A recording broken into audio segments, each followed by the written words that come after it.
Formal nang ipinakilala ng National Kidney and Transplant Institute ang monumentong Vita Infinitum bilang pagkilala sa mga yumaong organ donors. Vita Infinitum, na nangangahulugang Infinity of Life, ay isang monumento na inililok para kilalanin ang mga organ donor sa kanilang kabutihan at walang pag-aalinlangan na magbigay ng panibagong buhay. Sa pangunahing mensahe ni National Kidney and Transplant Institute o NKTI Executive Director Dr. Rose Marie Rosete Liquete, ay kinilala nito ang mga organ donor sa pagsalba ng buhay ng mga individual na nangangailangan ng tulong.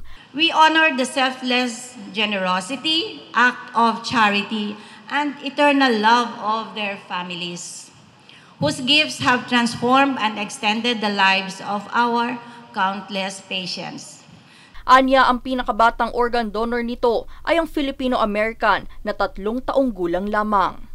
Last night, as we were here, inaayos po namin ito. Masasabi ko po ito na talagang naramdaman namin ng mga sekretary ko. May naaamoy po kayong bulaklak? Wala naman pong bulaklak dito kagabi.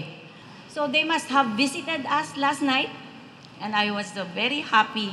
Bahagi rin sa inaugurasyon ng Vita Infinitum ang Philippine Red Cross o PRC, kung saan inihayag ni PRC Secretary General Dr. Gwen Pang ang buong suporta ng organisasyon sa mga inisyatibo at proyekto ng NKTI na layong isulong ang advokasya sa organ donation. This monument stands as a powerful reminder of humanity's selfless generosity and compassion.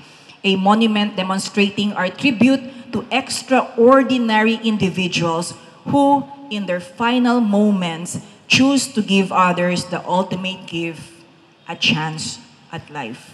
Katuwang ng PRC ang NKTI sa pagsalba ng mga buhay, lalo na't sa panahon ng pandemya at mga kalamidad na humantong sa pagbaha at nagresulta sa pagdami ng mga kaso ng leptospirosis, kung saan humarap sa matinding pagsubok ang sektor ng kalusugan.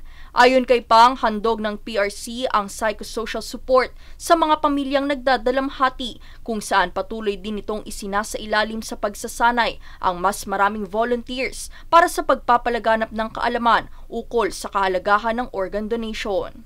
Together, we will work to educate communities, dispel misconception, and inspire more Filipinos to see organ donation as a gift of hope and life to humanity.